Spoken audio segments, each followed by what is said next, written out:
สบายดีเนาะมื้อนี้สิพา FC มาเบิกเมนูอบหมูเนาะครัวหมูซึ่งอยู่บ้านข้าพเจ้าเองเนาะอันนี้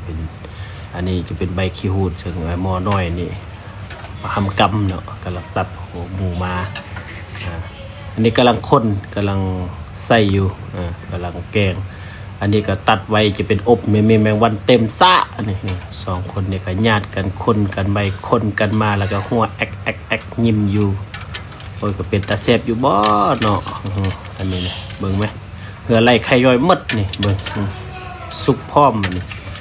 อันนี้จะเป็นอ่างน้ำอยู่ในเนาะห้องน้ำธรรมชาติอ่างน้ำดินห้องแอกแอกแยะอยู่ทางนอกก็พากันอันนี้จะจับลัวมาใส่อีกหม้อนั้นก็ไปค้นหันอีกมันนี่โอ้ยเป็นตาแซ่บอยู่บ่เนาะอันนี้นะนี่ก็หักมาอย่างหัวสีไข่และอันนี้นะนี่กำลังใจเบิ่งตัวอันมีขี้มูขี้ไก่ออกเบิ่งได้เป็นตะกินอยู่บ่ดีมันว่าเบิ่งไหมเบิ่งเนาะ